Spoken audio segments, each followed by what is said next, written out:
बीवी रसोई घर में थी।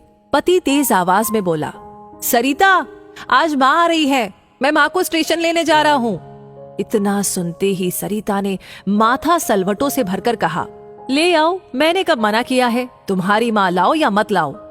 मेरी माँ क्या तुम्हारी कुछ नहीं लगती? विवेक ने कहा। विवेक सरिता की आंखों से उसके हृदय को पढ़ चुका था। गाड़ी की चाबी उठाकर बोला, देखो सरिता, माँ पिछली बार आंखों में आंसू लेकर गई थी। पूरे 4 साल बाद हमारे पास कुछ दिनों के लिए आ रही है। मैं चाहता हूँ सब हंसी खुशी रहे और पिछली बार जैसा कुछ नहीं होना चाहिए। पिछली बार जैसा क्या? सरिता आवेश में आकर बोली, तुम्हें क्या लगता है गलती मेरी थी?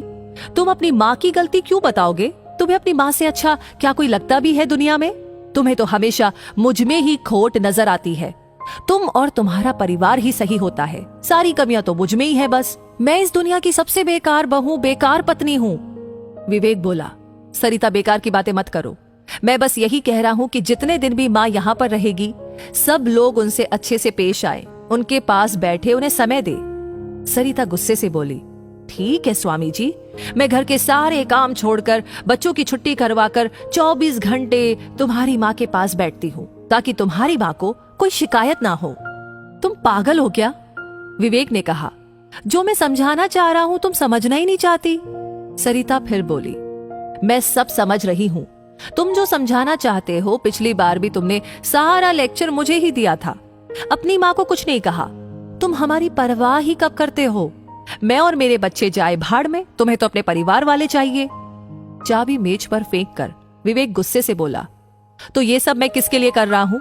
मेरी एक ही बहन है, उससे मिले हुए भी 2 साल हो जाते हैं। बाबूजी के जाने के बाद माँ गांव में अकेली रह गई, लेकिन मैं यहाँ पर नहीं ला सका ताकि तुम लोगों के जीवन में कोई डिस्टरबेंस ना हो।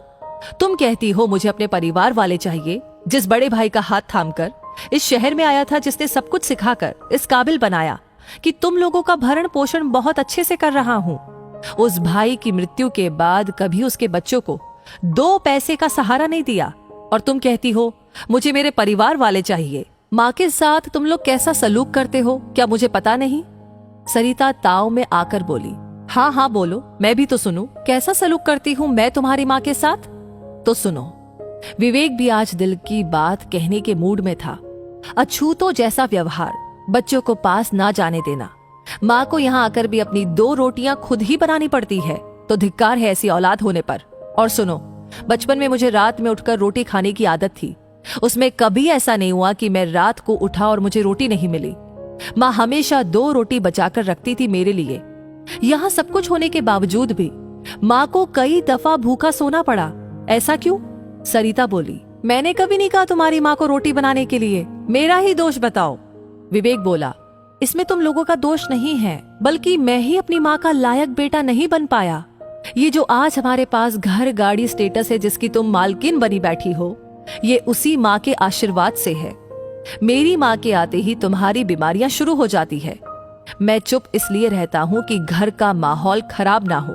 सरिता, आज पहली और अंतिम बार तुम्हें बता रहा हूँ, अगर इस बार माँ को कुछ भी दिक्कत हुई तो तुम वो विवेक देखोगी जिससे तुम आज तक नहीं मिली। आज विवेक अपने मन में दबी टीस पूरी तरह से कह देना चाहता था। विवेक का पहली बार ऐसा रूप देख करके सरिता ने अब चुप्पी साध ली थी। माँ वहीं दरवाजे के पास खड़ी पहली बार अपने बेटे विवेक को अपने लिए जिरह करती हुई सुन रही थी। माँ की आंखों में आंसुओं का समंदर उमड़ पड़ा था। माँ ने खुद को संभालते हुए दरवाजा खटखटाया तो देखा कि पूरे घर में अजीब सा सन्नाटा पसरा हुआ है। विवेक ने अपने विवेक से सब कुछ बदल कर रख दिया। आज माँ को पहली बार लग रहा था कि मैं अपने बेटे के घर आई हूँ। तो दोस्तों, इस कहानी को सुनते हुए आई एम श्योर आप भी कहीं खो गए हैं। तो बताइए ये कहानी आपको कैसी लगी, क्या महसूस कर रहे हैं, आपकी क्या राय है? इसे ऑलरेडी आपने लाइक कर दिया है तो इसे शेयर करना भी बिल्कुल ना भूले, क्योंकि आपके लाइक कमेंट्स होते हैं हमारे लिए असली मोटिवेशन ऐसी कहानियां आप तक पहुंचाने के लिए। वैसे ये कहानी आपको हमेशा मिलती रहे, उसके लिए हमारे पेज को फॉलो करना ना भूले। तो मिलूंगी अगली कहानी में बहुत जल्दी ही। तब तक के लिए आपसे कहूंगी धन्यवाद।